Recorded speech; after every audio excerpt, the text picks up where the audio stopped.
Set I'm free, y'all. Set I'm free, y'all. Set I'm free, y'all.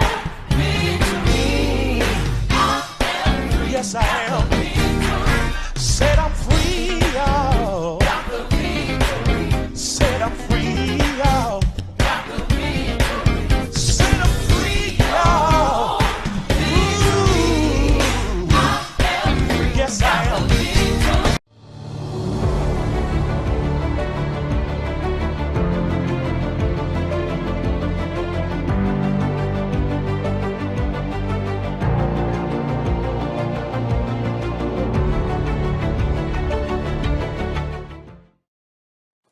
Good morning, good morning, good morning.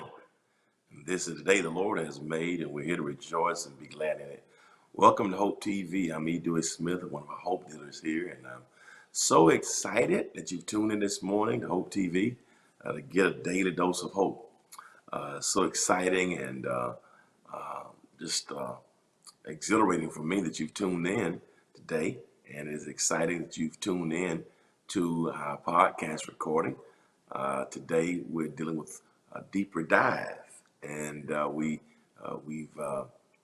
missed you here, deeper dive. We've taken a couple of weeks off due to travel schedule, but we're live today, and I want you to drop in or drop a line and call a friend, call a neighbor, and let them know that Deeper Dive is live on this Friday, November 19th. So good to have you here with us, and won't you drop us a line and let us know the city, the state, and the country from whence you're viewing. We take your viewership very seriously here at Hope TV, and I'm grateful and certainly appreciative to each of you for being a part of the Hope TV community today.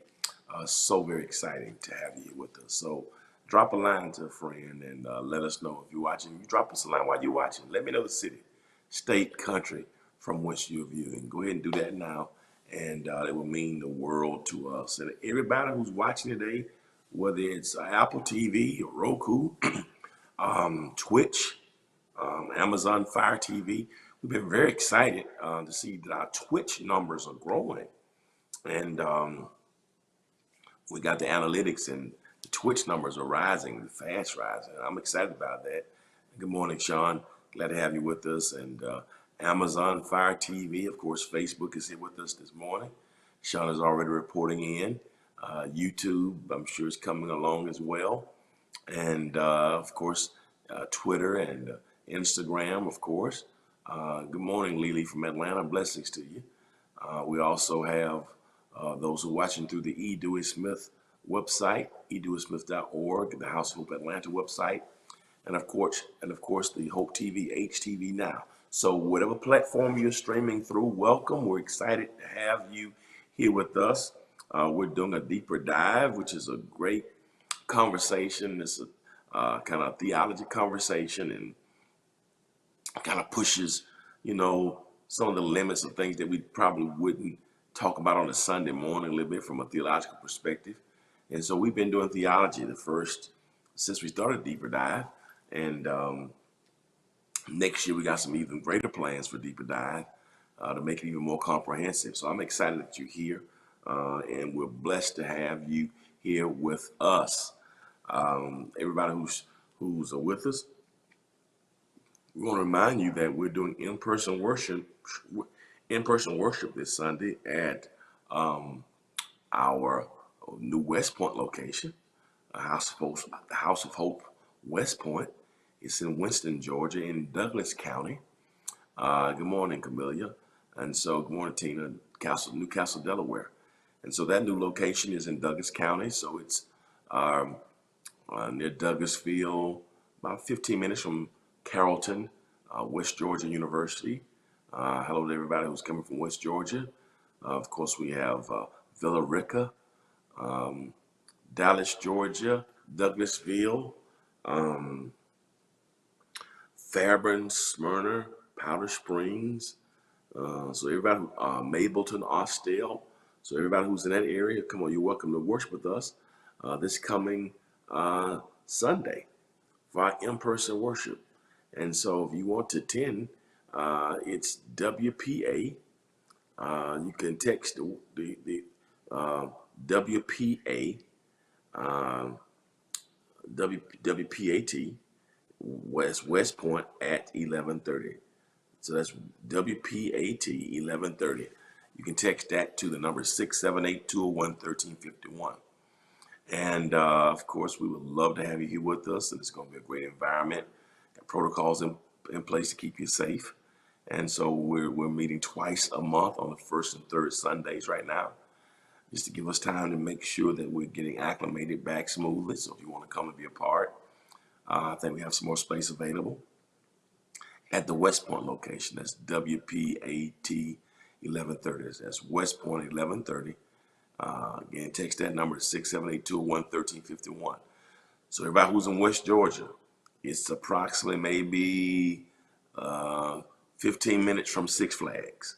So if you know where Six Flags is, so just maybe 10, 12 minutes west of Six Flags. That's a good way to kind of, people say, where's that? Right off Post Road. So if it's on Campground Road, which is off of Veterans Memorial, but the best way to think about it in terms of the area, if you know what Six Flags is, good morning, Tom from Victorville, California. So if you know where Six Flags is, just keep going due west. Just keep going west, and exit 30 is Post Road. And so those of you in the Thornton Road area, all that area, but just 10, 15 minutes from Six Flags. And so everybody in Atlanta and Georgia knows what Six Flags of Georgia is. So you go to Six Flags as a kid, all the screen machine, the rides, and the fun of the Six Flags amusement park. Just about 10, 15 minutes from Six Flags. And so this coming Sunday at 11:30, of course, we'll be at the Atlanta location at 9. But I think we don't have any more space for that one. But West Point, we have space. So just text WPAT. That's West Point at 11:30. That's a 678-201-1351. Good morning, Shawana McCall from Dallas, Texas. Blessings to you. And so that's the information. So if you text that, WPAT 11:30 to 678-201-1351, you're gonna get instructions. Instructions will be mailed to you about check-in. We need everybody to check in. So I look forward to seeing those of you Sunday, those who registered for the Atlanta service. I look forward to seeing you there at 9. And so we'll have the 9 o'clock service in Atlanta. And then we'll go to the West Point location for 11:30. So I'm excited about it. And I look forward to seeing everybody this coming Sunday. And if you're not going to be in person, no problem. We'll still have our online worship service for you, same time. It's 7:30 and 10:15, 4:30 p.m., 7 p.m., and 10 p.m., all Eastern Standard Time. So if you want to come in person, it'll be 9 a.m. in Atlanta, 11:30 at West Point. If you want to watch online, 7:30 a.m. Eastern Standard, 10:15 Eastern Standard Time, 4:30 Eastern Standard Time, 7 p.m. Eastern Standard Time, and then 10 p.m. Eastern Standard Time. So I'm excited about it, and I appreciate you being a part on today. So very, very excited. I want you to listen out. Again, while you're watching, thank you. I want you to subscribe, like, comment, or share. Subscribe, like, comment, or share.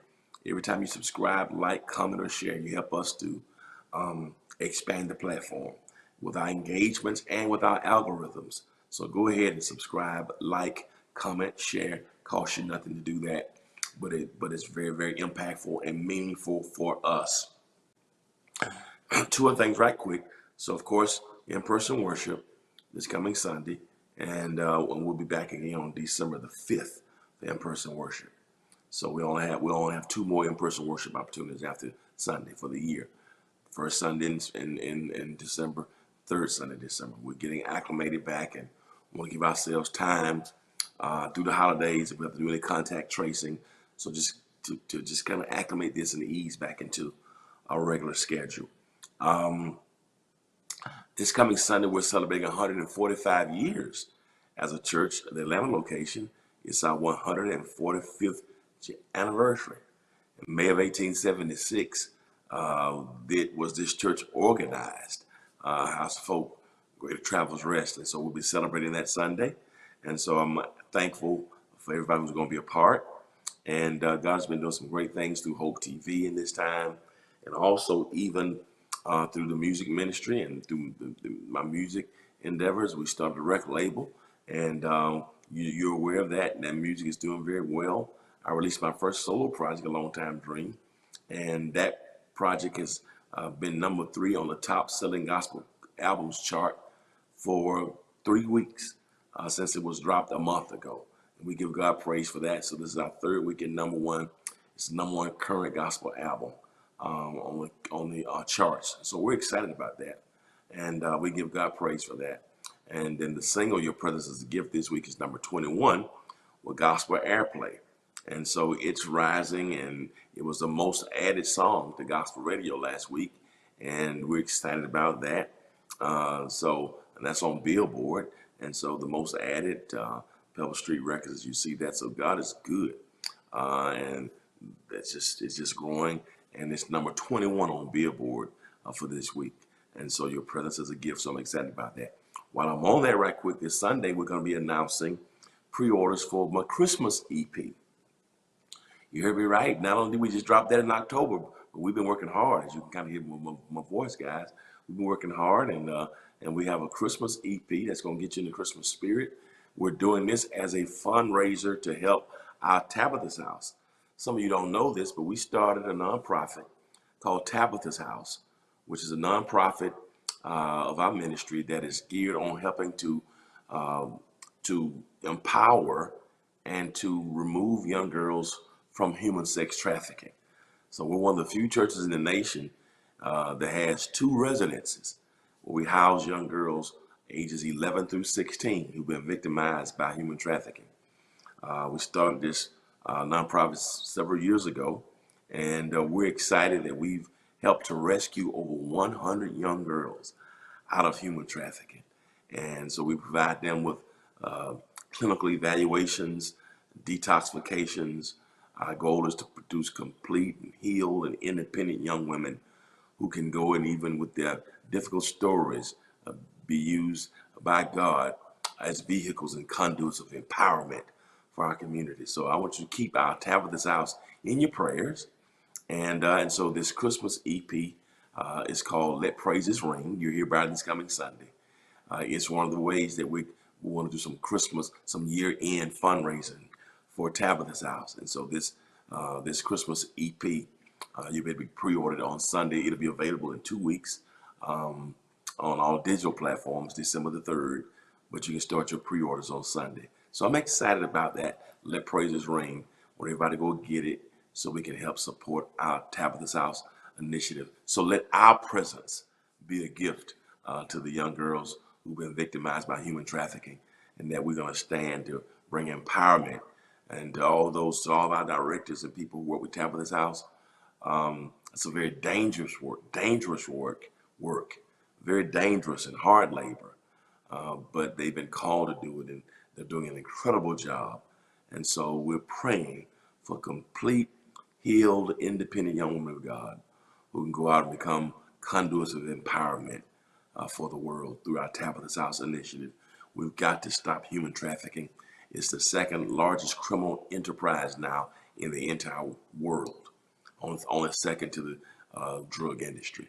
And so we got to do all we can to eradicate human trafficking. So your efforts to support this music project, so only be a $5 donation for it, for the EP, and you'll be able to help us and all those proceeds will go to help our Tabitha's House. And so I want you to do it. I want everybody to get your CD or download it. I want you to purchase it. Don't just download it, purchase it, so we can get those proceeds to make a contribution year in to our Tabitha's House initiative. All right. So with that being said, we're getting ready to get started with our deeper dive. Thank y'all for indulging me. Just want to give you some housekeeping stuff so we can be abreast of it. We haven't been in deeper dive for a few weeks. I've been traveling the last couple of weeks, and I want to do this one live so that I can make sure that we are connecting here. But this is a great conversation. We've been talking about, thank you so much. Thank you, Tina. We've been talking about Thomas Aquinas. Our last conversations where we stopped off with Thomas Aquinas, and I want to start back with that today. Thomas Aquinas, and we've been talking about proofs for the existence of God. proofs for the existence of God. And I want to get into that today, and we're going to finish this out today. Proofs for the existence of God. Thomas Aquinas, one of the leading philosophers and theologians of that Middle Ages period, contributed a lot, not just to Catholicism, but a lot to systematic theology. And one of the things about Aquinas that I love reading, is this whole idea that he wrote about the proofs for God's existence. Thomas Aquinas, a very, very, very important name for theology and philosophy that I'd like you kind of familiarize yourself with. Those who are not assuming that I don't want to. If you're not familiar with it, let me say it that way. Let me not be presumptuous, because some of you are very, very brilliant. But if you're not familiar with that name, that's a name that I think will be good for you to kind of do some research on him, Thomas Aquinas, just to familiarize yourself with his works.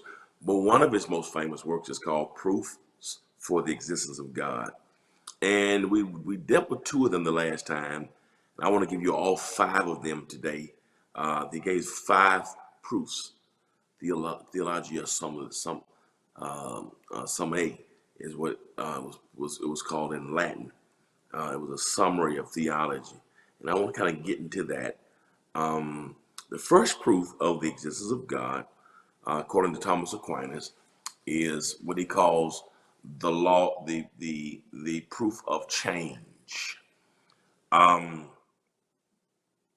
What he says is, in everything in life, when we talk about the world move, the sun moves, the world began, there had to be a first mover who's responsible for everything that changes. That the very fact that society and nature is built on change or incorporates change, or that it cannot operate without change, then change means that there has to be a first mover who causes things to change. There has to be a first mover. The first mover is responsible for the specific change. But I think it's very, very, very powerful. The specific change, and good morning to you, Danny. And the other piece behind that change in Aquinas's move, the first mover, this first mover is also sometimes called the unmoved mover. And so there is a first mover who can't be moved, which I think is pretty powerful. So there is the first mover who necessitates and precipitates the change, but that mover can't be moved, which I think is pretty powerful. And so there is the law and the proof of change in this first mover who is behind the change. And so this is natural. This is dealing with nature. Sometimes people, it's called natural science. So it's really nature. Now, what I like about this argument and is,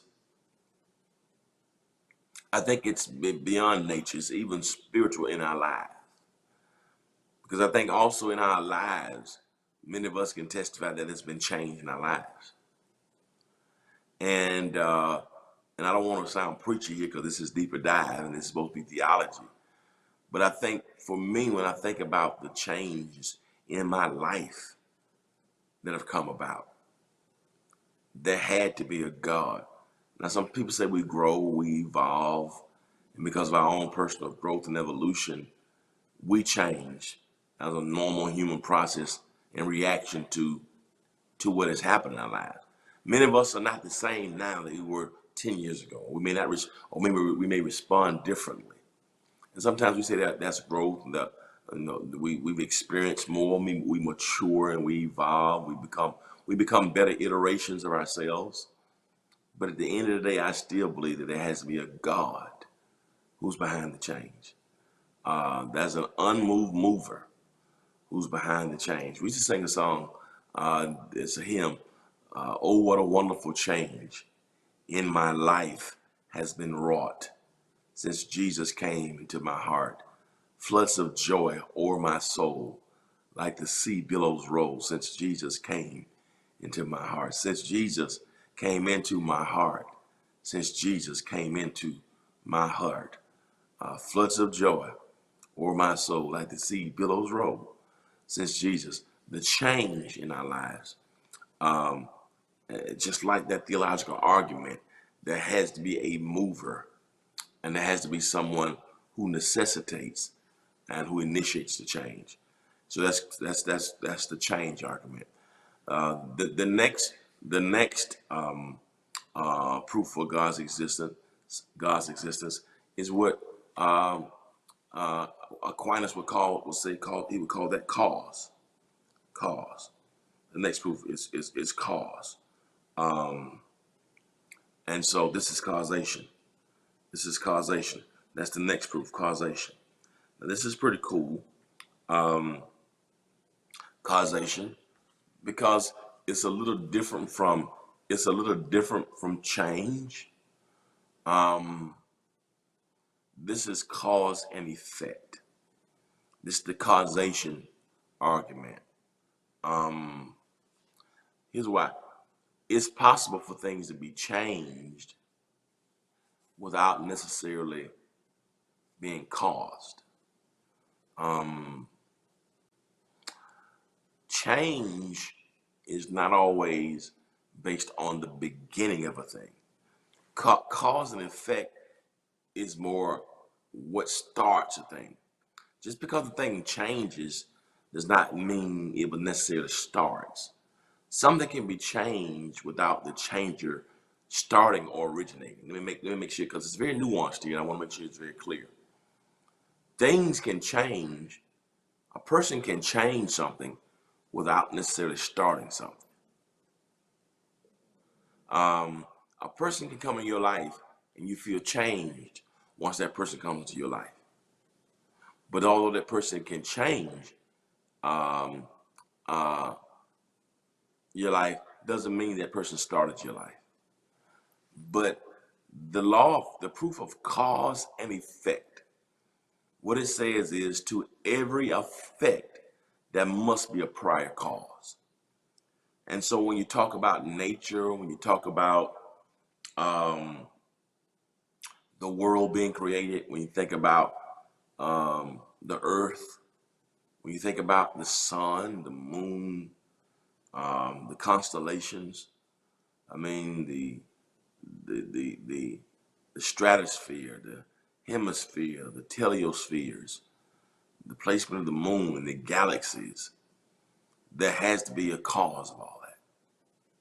Now, science has tried to describe it as a Big Bang theory, or when they talk about humanity, that there's a theory of evolution. You got Darwin's theory, or that human beings evolved from apes and from animals, and the Neanderthal man and the mitochondrial Eve. A lot of different thoughts. There's just a Big Bang that caused a cosmic collision. Everything in the constellations just appeared with this Big Bang. And so sometimes science tries to explain the universe in a scientific way without the inclusion of God. Science will even try to explain the development of the human species and the animal kingdom without God.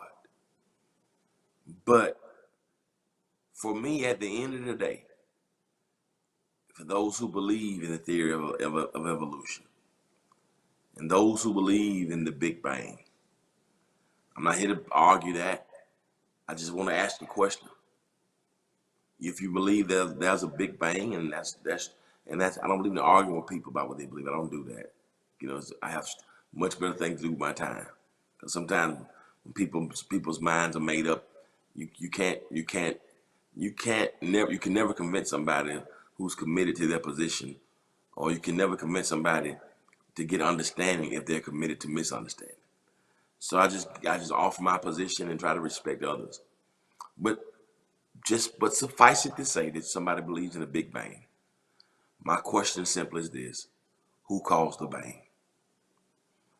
If you believe that God didn't make man from the dust of the ground, as it is written in Genesis, that God made man from the dust of the ground and breathed into man's nostril the breath of life, and man became a living soul. If you don't believe that, you believe that man came from monkey, you're entitled to your beliefs. My question is simply this: where did the monkey come from? If you believe the sun just appeared and the moon just appeared as the fruit of a cosmic collision, participles and matter just gathered up in the stratosphere, the moon became just an amalgamation of rocks there to reflect the light of the sun. That's what you want to believe, you can believe that. But I still believe in the beginning, God created the heavens and the earth. And I try to say to our students who are in college or in high school, when you go to these, science courses to get a grade, learn the theories, learn what they're saying. You have to understand, explain the Big Bang, explain the theory of evolution. It's okay. Explain how they say the human species came into being. Explain that. Don't go be a rebel without a cause. Go get an A out of the class. But once you've learned what they said about the Big Bang, and once you've answered based upon what they've taught in the textbooks, at the end of the day, you put that textbook down and you pick up your book, and you remember it simply: in the beginning, God created the heavens and the earth, and the earth was without form, and darkness was upon the face of the deep, and the Spirit of God moved upon the face of the waters. When they talk about man came from monkey, you can ask the question: well, if man came from monkey, why did man stop becoming monkey? When the last time a monkey produced a man? And they try to draw parallels between the human kingdom and the animal kingdom. That's fine. But what caused monkey to stop producing man? If man, who changed it? Who stopped it? Who caused it? I just believe that God said in Genesis 1:26, and God said, let us make man in our image and after our likeness. So for me, there has to be, to every effect, there must be a prior cause. And for me, that's not some scientific chart. That's not some scientific data or presupposition. For me, in the beginning, I believe that as scripture declares, that by faith we believe that the world was framed by the word of God. The reason why the sun and the moon are up there without a rope or a chain or a ladder, because when God said, let us, and let there be light, his voice broke through the silence of the not yet universe and declared that. That's why it's still there. That's the sun is there because God lit it one time, and it's never gone out or never been to a repair shop because God did it. They say that this earth and the universe has been there for billions of years, and stars appeared. How did the stars get there?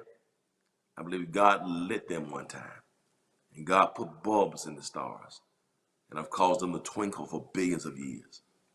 I believe that. Don't understand all the nuances of how it's there, neither does science. Science is man's best attempt to explain in earthly or scientific terminology what has happened in the universe. But for me, there has to be a cause to every effect. Winter, as long as the earth remaineth, there's going to be seed time and harvest, because God is God. And I just believe that. And so there's the change argument, there's the causation argument, but then that's what he calls the argument of contingency and necessity. The cause of contingency and necessity. What is that argument? Um, Basically, contingent and necessity is that there has to be. We talk about the different types of arguments. We talk about it's called the teleological argument. Sometimes it's called, but contingency and necessity carries the idea that there is a time for every being, and that that that when you look at nature, that there's some things that exist um, because there was a purpose for them. Some things came to be, and some things don't. Some things come into being, some things go out of being. That every being is a contingent being, and that even that being exists in time, and that it's possible um, that there was a time when nothing was in being, when nothing. So, say for instance, there was a time when there was no need for beings. Um, that's one thing I like about creation.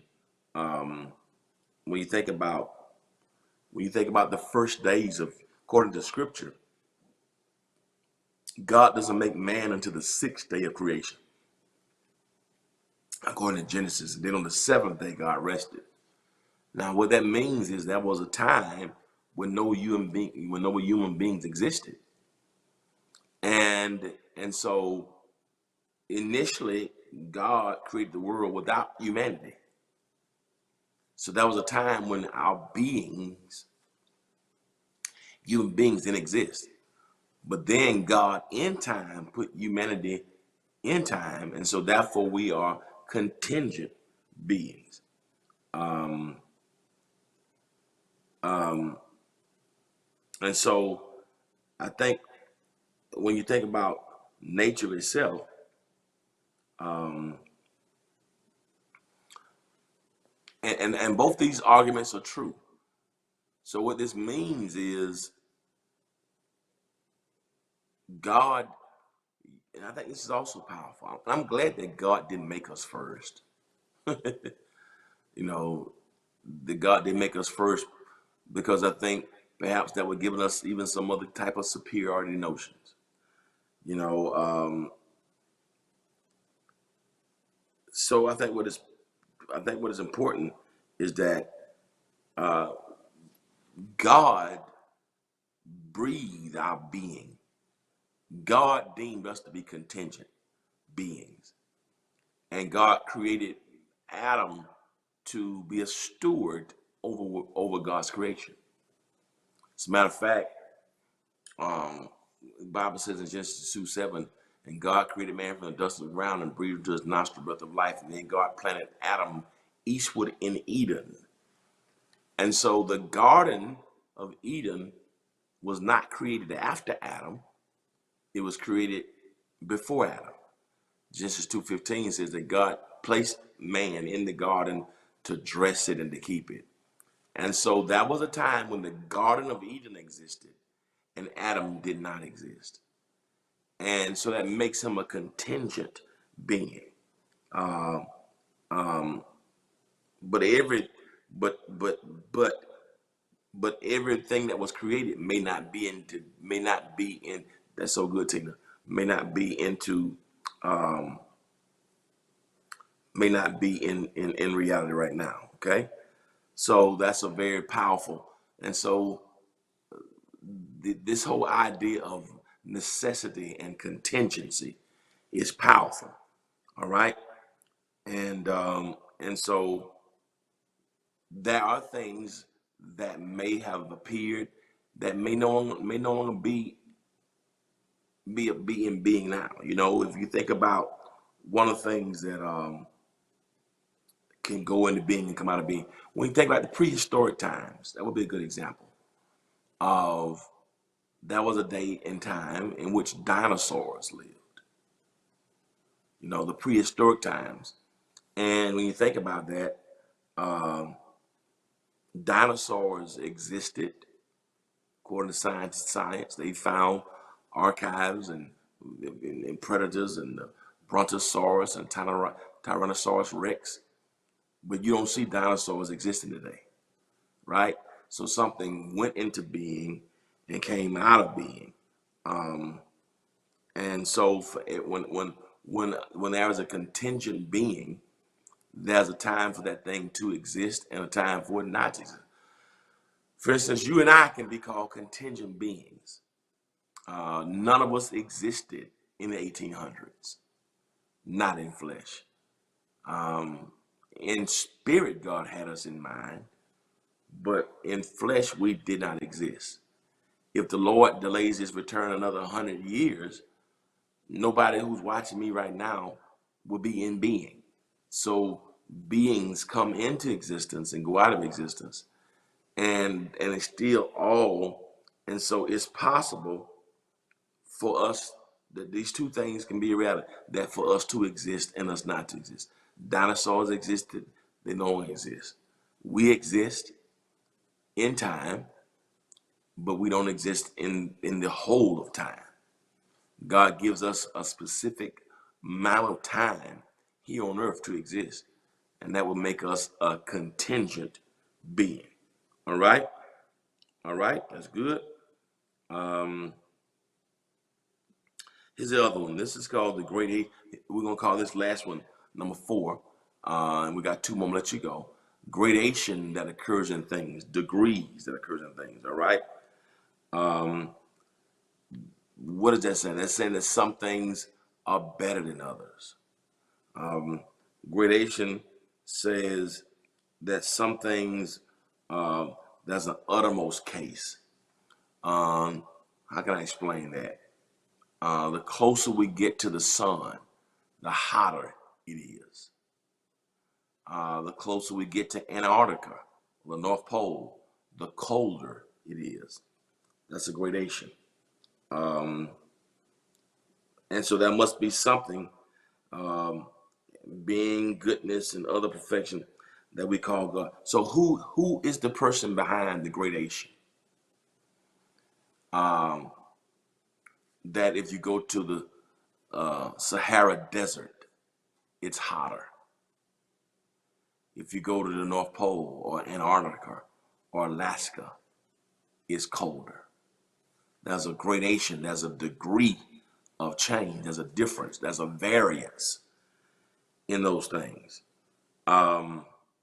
So who is responsible? Who made it hotter in the Sahara and colder in Antarctica? Who did it?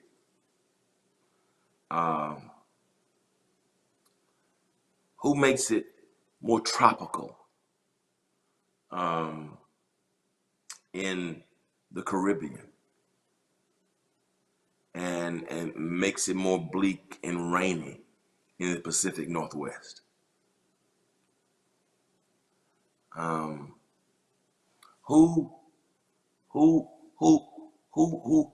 Who allows Florida to experience more hurricanes? Allows Chicago to experience more snow, more snow, and allows California to experience more earthquakes at the same time.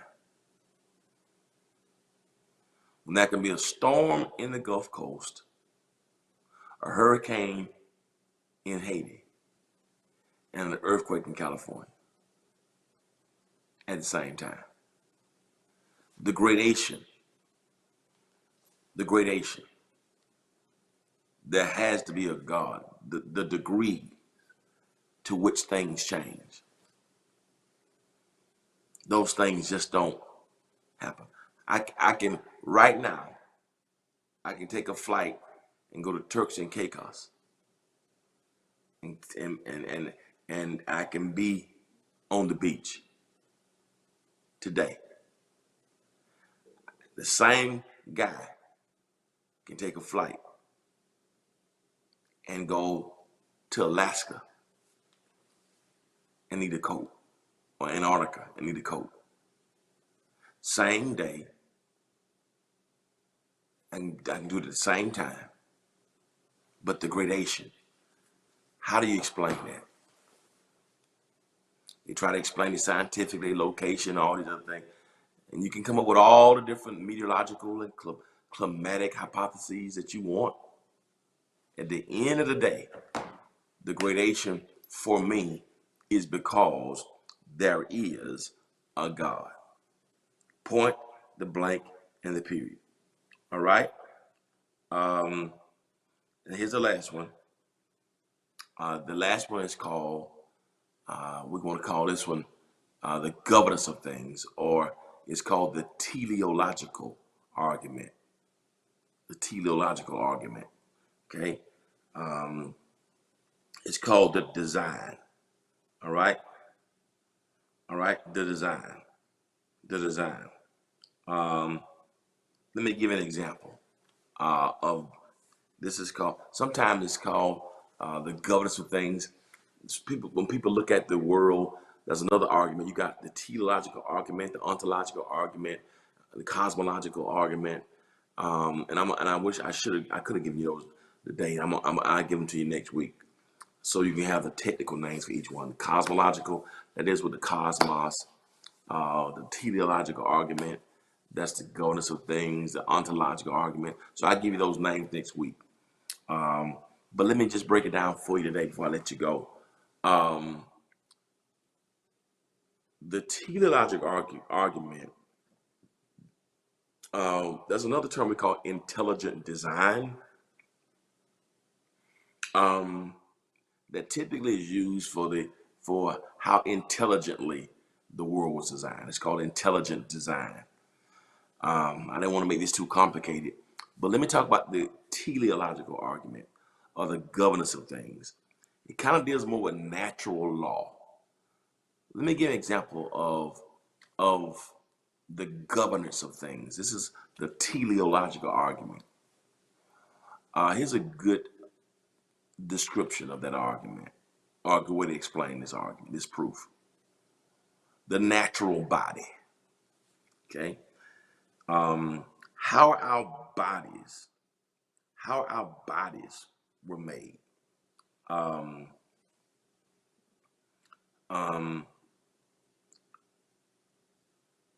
When you think about how our body was designed, here's one thing about God. God creates the world with systems. It's amazing. When you study science, there are different systems in science. But even the body, it's described with systems. The body has different systems that make it operate. The heart was the limbic system, and there are different systems, okay, that comprise the human body. How do these systems work? And there are natural systems that don't have a brain.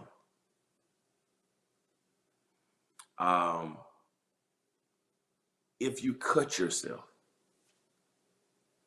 one of the first things that happen is blood flows to the area of the cut. Blood doesn't have a brain,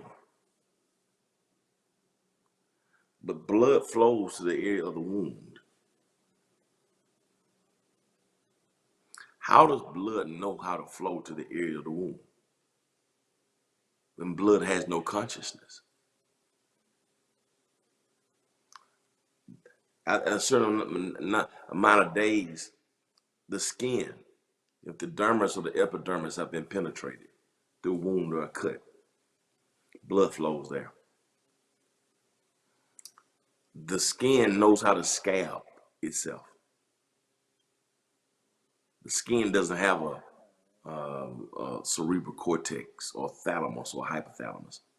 No consciousness is in the skin, but it naturally knows how to scab itself. When you eat food, it goes down the throat, esophagus, into the gastro area. Knows how to separate itself. Liquids know how to come out as urine. Food knows how to come out through the colon or through the body as excrement, defecation. Food has no brain. How does urine know how to come out as urine, and food knows how to come out as excrement? How do your bowels know how to move? And they don't think. There had to be something. How does blood know how to flow?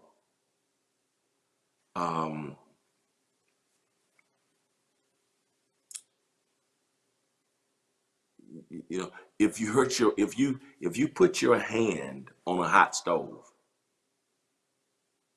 your hand won't know it's hot unless your brain sends a signal to your hand to say it's hot. How does it know how to do that? How does it know how to do that? That is a teleological argument. There's a governance of things. Something is behind all of that causes it to work. Are you listening to me? Something is behind all of it that causes it to work. Who is it that causes it to work? There must be some, here's what we call, there has to be an intelligent being. Woo! Intelligent design. There has to be an intelligent being behind all these things. How does the moon know how to rotate around the sun? The moon doesn't think. The moon doesn't have a brain. The moon is just a big piece of dead rock, but it knows how to rotate. How does it do that? Water comes to earth, goes back and evaporates in the clouds to keep coming down. How does it know how to do that? How does the grass know when and the leaves know when to turn green?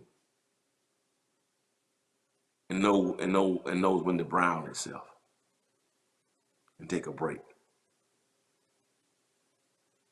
Grass doesn't think. Grass doesn't have consciousness. How does it do that? There had to be something that designed it to govern it. It's the teleological argument. It just knows how the eye works, how the ears take in sound, with no mind, with no brain of its own. It does it by design. How does it do it? Because there is a God who is in control. That's why Jesus once said in Matthew 6, he said, I want y'all to consider the lilies of the field. He said, look at the lilies and how they are arrayed with apparel. Look at them. How beautiful. He said, Solomon in all his splendor couldn't dress like the lilies and tulips and the dandelions and the roses. Who made the decision for what clothes the roses would wear, and the dandelions and the tulips and the lilies of the field? Who puts clothes on them? You've never seen a lily or a dandelion or a rose going shopping. Dandelions and lilies, they don't shop for clothes on Amazon. Who clothes them? There had to be an intelligent designer. Look how beautiful they're adorned. And people who love nature take pictures and we go see them. You ever thought about how they got there? You know, Jesus said in Matthew 6, look at the fowl there, look at the birds. You've never seen a bird. You've never seen a bird with a will work for food sign. Birds don't have unemployment lines. Birds don't do that, but they're fed. And Jesus says this, if God can clothe the lilies of the field, and with all the money that Solomon had, he could not dress as beautiful as the lilies of the field and the dandelions. If God knows how to clothe the lilies and clothe the dandelions and the roses, if God knows how to feed the fowl, the birds, how much more would he do for you when you are his child? There is a God who has uniquely and wonderfully made us. We're wonderfully created in the image of God. Our very bodies. Someone once did a cost analysis of the human body, and they posited that the human body is probably worth about 16 cents in terms of the value.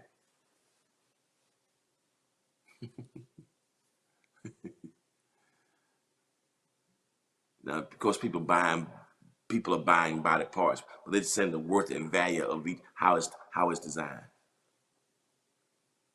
What am I saying? What I'm basically saying is how God took something that's really worth nothing and breathed in it and give us life and years. And it all works together. How our brains work, how the blood system works. The body's just a whole bunch of systems. And this system works. This system works. That's it, Tom. Everything I am, that's it, is because of God. That's the teleological argument. You and I were intelligently designed by God. I don't want us to ever take that for granted. Just using the bathroom. Just have how the kidneys, how do the kidneys know how to function? You don't think. You know, that's why people have to get dialysis when the kidneys stop functioning. How does the heart know how to pump blood?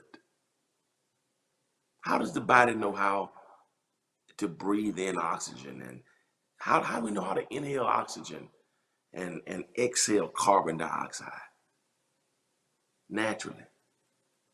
How do we know how to do that? You can keep coming up with your scientific arguments. I'll just tell you simply this. In the beginning, God created the heavens and the earth.